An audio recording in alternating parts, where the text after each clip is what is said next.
would like to give their book report to the class? Me. Nicholas? HolyGoat here, and I'm all geared up to re-traumatize the lot of you with more Christian children's media. There is no greater catastrophe than when Christian media manages to ascend out of the fringe and into the mainstream, especially when the target is the soft-minded children. That's why today we're going to talk about McGee and Me Do the Bright Thing. And here we have the tape, everybody. Look at the beautiful colors, the purples, the oranges, the yellows, the greens. Exquisite. We can tell that this is an original painted cover because you can see the signature of the artist over here, which is actually pretty unique. I don't know if I've seen that before. Barcode's on the bottom. We have our synopsis, which is much longer than it actually needs to be. One of the most disturbing things about this tape is the claim that they make that they have sold over 2 million copies, which, if you ask me, is too many. Another thing that's unique about this tape is it's kind of weird. It doesn't have an opening anywhere except for, nice pristine label. I only buy the best. I buy the purest trash media. You can see the title displayed nice and bold, and teensy tiny we got the runtime, which I always think is a nice courtesy. 30 minutes, much more digestible than my last tape. There you have it, everybody. The tape. It's McGee and Me, the video series that has captured the hearts of America's kids. 12 great episodes, over 2 million copies sold. Before we can talk about the video, we of course must understand the organization that made the video. Many of you probably know about the Focus on the Family Church. The church was founded in the 1970s in California by a man named James Dobson. Dobson is your run-of-the-mill shitty person who rose to prominence through the promotion of smacking the crap out of your kids when they misbehave. Through the establishment of his church and subsequent relocation to Colorado Springs, Dobson used Focus on the Family to promote his wholesome values of being hateful towards LGBTQ folks. Dobson promotes traditional gender roles and heterosexual relationships to the degree of lobbying for anti-LGBTQ and pro-abstinence legislation using his family policy councils. He was also at the forefront of purity culture, which is a confusing plague on the mind of our youth that disproportionately focuses on abstinence of women and also unleashed purity rings onto the world. Yay for this guy, he's really just an abject dumpster fire of a person.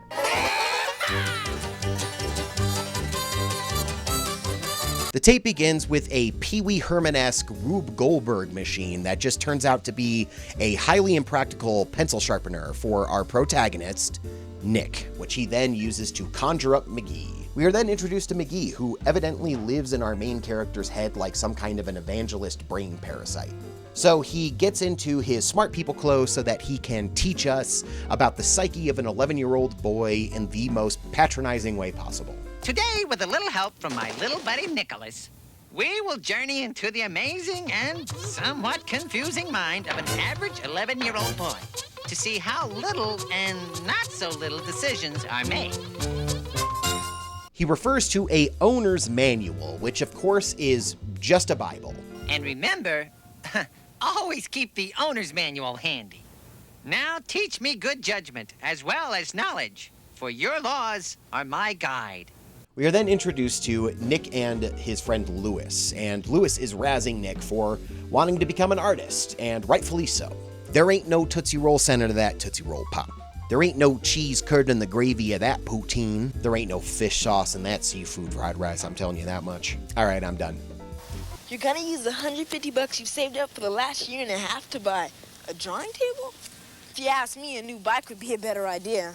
Hey, this bike's a lean machine. Then Lewis totally dunks on Nick's bike, betting he can't do a wheelie on it. Yeah, I bet you can't do a wheelie on that thing. This leads to a cutscene where McGee sort of breaks down Nick's line of decision-making. Now let's take a look at the question and the necessary data to make a decision. Options. A.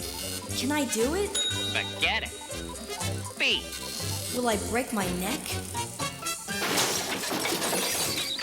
You said it, Sam.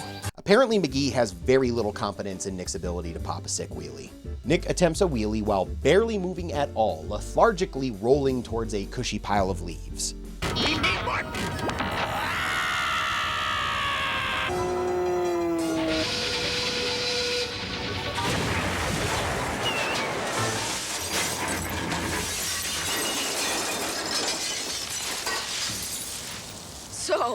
So here's my question. What is the lesson here? Never attempt a wheelie because you might fall into a soft pile of leaves? Maybe McGee is just worried that if Nick falls hard enough, he might become unlatched from his brainstem. So Nick and Lewis head to the art supply store where we get a perplexing appearance from Dick Van Patten. For 150 bucks? Does this thing do homework? Not quite, but it does get over 25 miles per gallon. Oh, hi, Graham. Hey, what do you say, Nick? She is a beauty, isn't she? As far as I know, Dick Van Patten's Christian status is not the subject of any publicity. As far as I could find, he's a Roman Catholic. So my theory is they secured Mr. Van Patten by way of money and lunch. Maybe it's time for that final sit-down to really discuss it with you folks, you know? Have you tried holding your breath until they agreed to pay for half? No, the last time my little sister tried that, my dad just said he thought she looked better in purple. So as they're leaving the art supply store, Lewis suggests something to relieve the old brain cells. For a second there, I'm thinking this is going to get real dark and maybe lead to some adolescent duster huffing. Know what I mean? Hey, I know just what you need to relieve the old brain cells. Let's go to Riley's Arcade and zap some aliens. But Lewis just wants to go to the arcade and play some video games. This tape hates video games. All right, Nick. Let's see if we can get a little more adequate data this time. Question. Should I play video games now? Options. A. Is this good for me?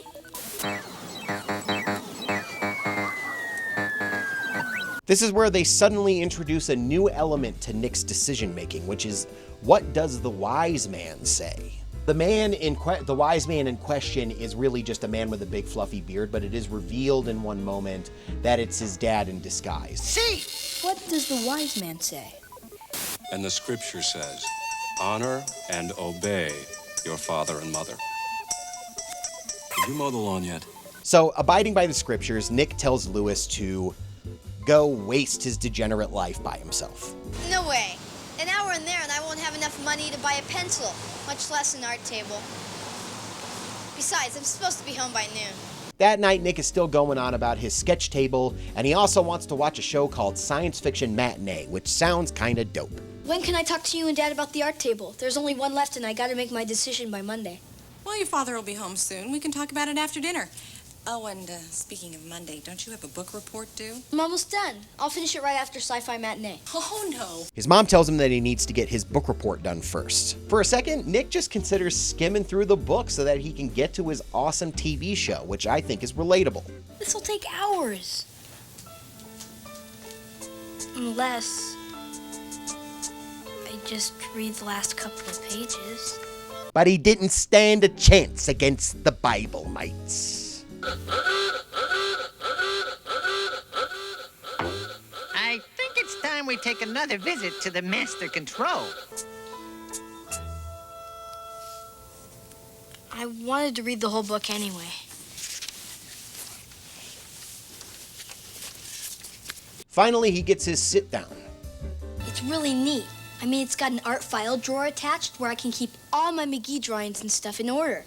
And it's got a tray for pencils and stuff. It looks great. Son, we know you saved your money for a long time. You worked for it. You earned it. And if you're certain you want to spend it on a new art table, well, it's okay with us. Great. Because this child lives with so little agency over the decisions in his life, the fact that his parents are leaving it up to him causes him distress. Okay, so what's the problem? I don't know. I thought that when you guys said okay, that would be it. But I still don't really know what to do. They tell him to pray on it, but also just make up your mind. I'm glad you're trying so hard to make the right choice, and we want to help. But I really think this is up to you. Now we're at school for the big report.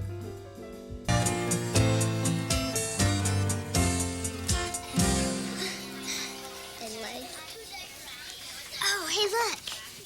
Don't bug me. So today's conundrum is that Nick wants to act like McGee while presenting his report, presumably because McGee has eaten his way deep into Nick's broken mind.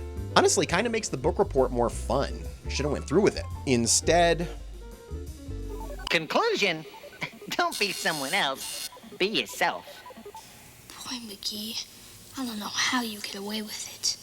This all culminates in an incredibly annoying Calypso song that is sung by a presumably white man who is doing a questionable Bahamian accent. Gather round. You make the choices all day long. All the day long. You get to choose from right or wrong. You choose right or wrong. Then Nick lays down a hard twist. Did you get it? Get what? The new drawing table. Oh, that. No. I decided to buy a sketch pad instead. What? I'm just not ready for something so fancy. It's just not me. Here they come with the credits again. Gather round. So that's the tape, everybody. What did this tape teach me? Brain parasites make you act very uncool. Most of the scenarios presented in this tape were situations where Nick could have had a perfectly normal, consequence-free fun time. Nick should be popping wheelies, you know? He should be playing video games and watching his favorite science fiction television show. Nick should buy a sketch table. He should buy something that's going to help him further his craft and develop valuable and marketable job skills in the future. But instead, he's going to peak in high school, start acting out, and end up working in a call center, wondering where it all went wrong. And that is going to be the story of Nick, all thanks to James Dobson and Focus on the Family, those sons of bitches. Thanks for watching, everybody. I am TapeGoat. You can find me on Instagram at IamTapeGoat. Also, if anybody is ever interested in watching any of these videos that I feature, I do have a second channel. It's called The TapeGoat's Cave. You can find the link down below. Yeah, pop over there, check out some of those videos, and let me know what you think in the comments, all right? Thanks for watching, everybody, and remember, zippity boop bop, the beep bop beep. Never go hungry again. 3 easy payments of $19.95 can save your soul. Please subscribe. We will hate you if you don't. Call 1-800-TAPEGOAT. That's 1-800-TAPEGOAT. Hurry up to get this limited time offer. That's 1-800-TAPEGOAT.